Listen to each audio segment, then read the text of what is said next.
Hello to viewers, welcome to my channel Science to Technology. In today's show, Computer Wednesday, we're gonna talk about upcoming CPU for 2022 and 2023. So let's dive right into it. You have to understand that right now there is a lot of excitement in the era of CPU simply because there was a lot of stagnation before this. Meaning after 2010, Intel kind of became a king and AMD was not only unable to compete, it actually went downwards. And I was the unlucky one who bought something like this, basically FX8350 Bulldozer. Problem was that AMD was like kind of behind schedule, behind in terms of performance, but it went like bad. So that created a scenario where like Intel was so far ahead of, well, only other competitor. It's like it became so in 2015 you can notice that like people started to notice that every new CPU is claiming like this or that, but realistically your real day-to-day performance uplift was very little. It's like only thing that was going up, gains was like very 2 to 3%, but prices were going up like 2x 3x 4x. So that started to create a void. Now that void was exploited by ARM's holdings, meaning uh, Intel is x86 architecture. ARM is a basically their own architecture running on risk algorithms, so to say, and they started to become a dominant computation algorithm at this point in time. Meaning right now, as in 2020, if you take a complete stock of entire planet, meaning how many computers are there and how many of them are Intel AMD versus ARM, majority of them are ARM. It's everywhere. Like it slowly started to take a hold of the situation because in desktop world was so that created a very good power vacuum, as they say. So ARM took complete advantage of it. During that time, Intel was becoming a joke, like where it's 14 nanometers, 14 nanometer plus, 14 nanometer plus plus. So that was the reality behind this situation. Now, because of that power vacuum, there was a lot of innovation from AMD, because AMD again they dipped, so they really needed to pull something serious. So they created a gamble known as Ryzen. Now Ryzen paid off big time. Ryzen 5000, it is the first time flat out they beat Intel. Meaning there was always a scenario where oh, AMD can actually perform, but it cooks your home because it draws so much power. AMD can do this, but like multitasking it can do that, but like can't beat in single thread. So there was always a trade-off. AMD Ryzen 5000 is the first time where if you buy any of these, if you buy its counterpart from Intel, flat out it was uncomparable. Flat out it was like, dude, you don't even come close to me. This was the paradigm shift kind of scenario, because this is after very long time. This used to happen back in the old days before i7 and all that became very popular. Like it used to happen back and forth, back and forth. This is after almost a decade of chill, like randomly AMD comes out on top. Now again, if you are following the Ryzen platform, you would have noticed like Ryzen was good to really good to really become a multi threaded operation master, master race, and then slowly became the king. So that created a really good innovation in AMD side of things. During this time, Apple also realized something, that whole CPU market is just like lol, stuck, there is no progress. So they did a analysis on their computer algorithms, and the idea was very simple. If you take iPhone's basically processor, which they made with ARM's holdings design and their own special sauce on top of it, and their analysis was like, if iPhone was like 1x, it became 10,000x at the end of 10-year period. If 1x was taken from the CPU side on a desktop environment, it's like barely 2 to 3x. So upgrade path is almost negligible. Like there is barely any progress compared to how fast ARMs are growing. So they took a even next leap of faith. They fired Intel basically as a technology partner, and they developed their own silicon M1. And this is the first time where a mobile CPU was redesigned from day one to act as a basically desktop replacement, and be like, it's not like a compromised laptop. It's like, no, it's a cutting edge laptop which has one of the best performance per watt characteristics. Now be very mindful, this puppy is efficient, undeniably so, but do not expect this puppy to crunch very large cinema renders or blender renders, things of that nature. Again, if you need to do those things, buy AMD or Intel laptops. Again, they do have that kind of performance, but for average people, basically writers, business people who are not doing extensive work on their laptop, this was a whole different dimension. So this time created a very serious platform, basically almost a crisis scenario for Intel, because again, losing a big business partner as Apple is significant. Losing your business crown as whoa, like you went from the leading edge to trailing edge, that's a very serious issue for Intel. And this directly translated to their market share. Their market share went from upwards of majority holder to almost 50%. That is bad, especially for stock markets. So innovation was starting to happen all around Intel. So Intel was not like idling by. Again, they were stagnant, but they were not idling by. And some changes on the top, shuffling around some people started to yield a result, and that result is big and small cores. Now mobile from day one was designed a bit differently compared to your desktop and laptops. You have to understand this way. Like even if you have a laptop or desktop and you are working professional, you're gonna shut it down. Let's say you are going to sleep, you're gonna shut it down. If you are doing something, like unless you are talking about server, most of the time your computer, desktop, laptops, they shut down. And compare that to your smartphone is on 24 into 7. Do you even remember when was the last time you shut it off without needing basically software update, like what, I'm gonna shut it down for the night? That does not happen for phones. So from mobile phones development perspective, they knew from day one they needed to have this big little architecture, big small stuff. They had to do that because there are some things that are fixed, meaning mobile tower communication must go on no matter what happens. It does not matter where your software is frozen, the phone call must go through, SMS must come in and go out. So all those things required a certain level of dedication. So that was like very fertile ground for big little architecture. Big things were only used when you are using camera, you are using navigation, playing games, things of that nature. And when you are not doing that but still doing a lot of idling things, small puppy will take care of that. Now Intel looked into this mobile infrastructure and they realized like this is gonna be big, so they put their money into it. Consequence of that was Intel did created a mobile division, but because of their x86 architecture, which is CISC based, meaning complex instruction set architecture based, they kind of lost to ARM's RISC architecture. RISC architecture reduced instruction set. Now you're like, wait a minute, why the heck Intel is complex? Intel was very early on, basically the first compute platform. When they were establishing themselves, the realization, they played a gamble. The gamble was RAM will always be expensive. Well, you can understand that in 1960s and 1970s, yeah, RAM will be expensive. Duh, like Apollo mission literally had RAM that was hand sewn. So you get that point. Like RAM would be expensive. That's something that was logical. But ARM took a different game. It's like maybe RAM will become cheaper, and that paid off. So CISC worked very amazingly well for the limited RAM they had. But however, you may have noticed, like my mobile phone right now, which is not the latest and greatest, it has 8 GB of RAM. I was utilizing a computer with 8 GB of RAM till 4 years ago.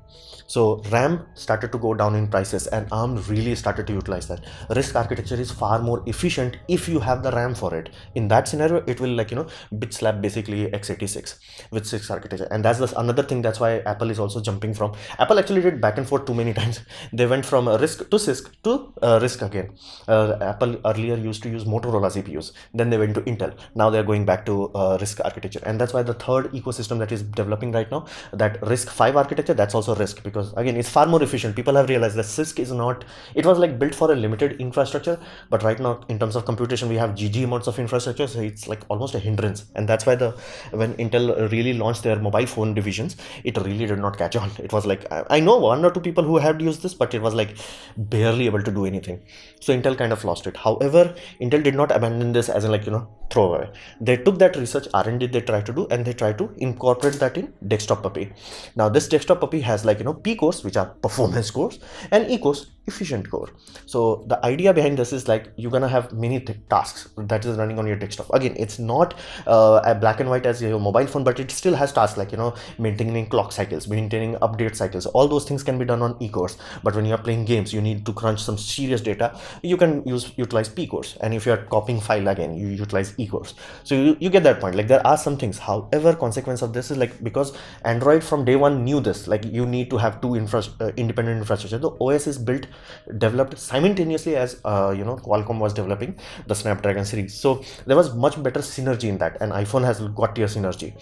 However, even though Intel did something amazing, like this is a really good chip, the utilization, basically the end user experience is not great, simply because the operating system have to know that, and Windows 10 cannot do that. Windows 11 from day one is being written, like again there people try to backport it to Windows 10, does not work that well unless you have written the code from day one. So Windows 11 took this very seriously, and again Windows 11, why they took seriously? Because of Intel? Yes and no. Intel is a big partner for Windows, so they were like, if they are doing something, we should take a look into it. On top of that, Windows also want to shift to ARM, and that's why you will notice that Windows 11 is working really hard from day one to support ARM processors now, because ARM processor that is in your mobile phone, it's good. At this point in time, it's almost to a point where it can run like Windows XP, like full desktop experience. I mean like full desktop grade experience can be done on your ARM processors. And not to mention laptops like from basically Windows Surface laptops, they want to go to ARM. So big little architecture had to be supported from Windows end also. Windows 11 is the one from day one where they have written something like that. However, right now it's not fully polished. And again, any Tom, Dick, and Harry working with software will know that Mark 1 products are generally garbage. If Mark 2, Mark 3, by the time Mark 4 happens, then you're like, yeah, now it's really useful. So Intel is kind of ahead of the curve, so to say, and it's more or less the same what ARM is dealing with right now. If you buy an ARM laptop that runs Windows, it's not that efficient. This was the Intel's gamble for the future. Again, same way Ryzen was a gamble, like took few years in the making. This is the few years in the making. You are seeing the seeds of it right now.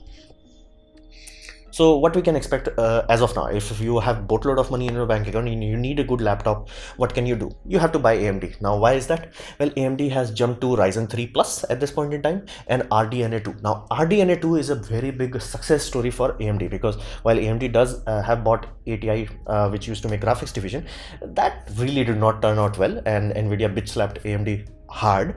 However, AMD realized, like, if to really be successful, you also have to be very smart with business. So what they did, they directly went to basically Sony and Xbox, and it's like, hey, how about you use our architecture? Now you may be like, is that actually beneficial? Absolutely, because, well, I did work in a game studios and game engines and all that jazz. There's one thing: unless you are supported, it does not matter how much horsepower you have. You have a game engine, like let's say Unreal or Fuel or Diesel. Yes, these are actual game engines. Those engines are not supported for, let's say, your architecture, like say RTX series architecture. It's not gonna perform well. You need proper support. Now, think of it this way: these two platforms, basically Sony PlayStation and Xbox, they are huge platform, meaning if you can have the control over the hardware that goes into that, every software development company, meaning the people who are developing the engines, they will make sure it supports the hardware that is in them, which is RDNA 2, meaning RDNA 2 has a pre-built architecture, meaning we got this driver problem, we sorted it. Engine integration, we sorted that out from day one. So that's what we are getting right now: AMD Ryzen 6000 series, which is a thin and light notebook kind of processor.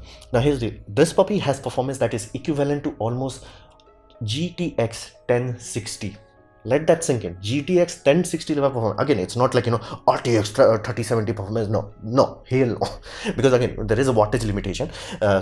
But given the fact that only as little as like 35 watt of total power consumption, total package consumption, it can bitch slap, GTX 1060. While doing a CPU also, it has a CPU added on, so that's god tier level at this point in time. Makes it amazing for people who just need a laptop, meaning heavy content creator like me, or people who are like doing some heavy video editing, or Blender or Fusion 360. Again, these are a different kind of group of people, but majority of people are like, dude, can I do proper web browsing on this? If yes, I'm done. And that's why Chromecast are so popular. Chromebooks are so popular.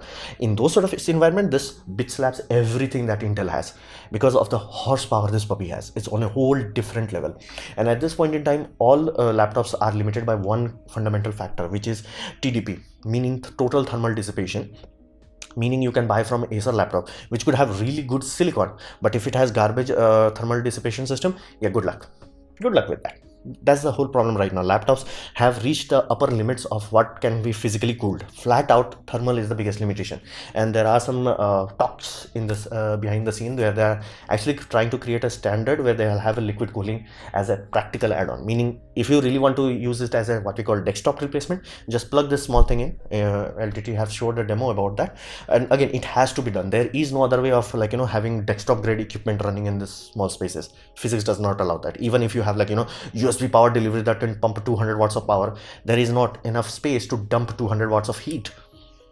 So that's why TDP is a very serious limit. Even with Intel's high-end performance, meaning if you buy an Intel and if you can cool that puppy, it will outperform AMD very well, but it will have the issue that is will be consuming much higher power. But if you have let's say a laptop which is running on battery, and you're like, hey, we only have 72 watts of capacity, you have to run in let's say 40 watts of, or even 35 watts of capacity, total capacity, yeah, good luck. Intel can't do anything compared to this puppy. So that's why in terms of laptop buy for average people, AMD is killing it, flat out god tier. Again, unfortunately, the graphics division has not matched up yet. Like APU division, GG. The graphics division still lagging. Intel, basically, NVIDIA is still bitch slapping it. So that's AMD right now that you can buy. Now AMD has some big plans. Basically, at the end of this year, as in 2022, this puppy should be announced, and this puppy should reach mass market by 2023. And right now we are seeing a very serious, very intense back and forth. Now that's awesome for us. Like, think of it this way. Try to find the first video, the earliest video you can find of Intel's actual hands-on testing of 11th generation equipment. You will find that. Now take that date, see how quickly Intel released 12th gen after that. It is mind-bogglingly quick how small the gap between 10th and 11 is. And AMD is still like taking its time, because that's the whole benefit. Once you reach that such a leap ahead, people will buy you and people will still trust you. And not to mention, AMD is now creating a next generation gamble, because they had AM4 socket. Unfortunately, I have AM3. So they have milked AM4 as much as they can. Now they are moving to AM5. Now this will look more or less like an Intel system, because they are switching from pin being on the processor to pin being on the basically motherboard. So again, not too much of a difference, but it is a big change, because they really want to utilize more oomph into this, meaning PCI Gen 5, DDR5, things of that nature. They need much more oomph, much more scalability. Basically, AM4 got them this far. Now they are planning for ahead. So at this point in time, no matter what you buy, be it Intel 12th gen, be it AMD 6000 series, you should have GG levels of computation experiment, meaning it will not be like, just one laptop from another laptop, there is no difference. Like right now, you will have really good experience, which is really good for all of us. However, unfortunately, chip shortage is not going away anytime soon. Even though a lot of people are pouring their money into it, it does take time to materialize. Yes, the people have really started to physically, lands have been bought, sold, and people have started pouring concrete there. But from pouring concrete to actually exporting chips, there is a bit of gap, known as like 3 to 5 years. So do not expect chip shortage to go away anytime soon. So that simply means bye-bye your bank balance. Good luck with your savings accounts. That is one side effect of all this thing. However, by 2024, it should start to come down. At least, if not in price, but in terms of shortage, that should have been sorted. Meaning, worst case scenario, we may reach a new basically high level pricing.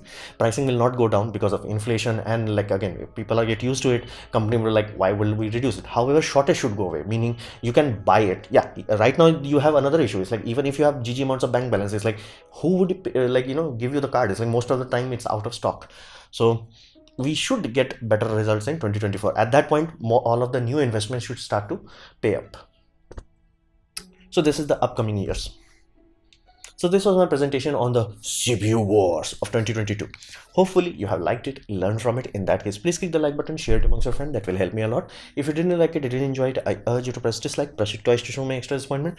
Please leave a comment, because I do try to reply to all of them. Subscribe, press the bell icon if you're free, and as always, thanks for watching.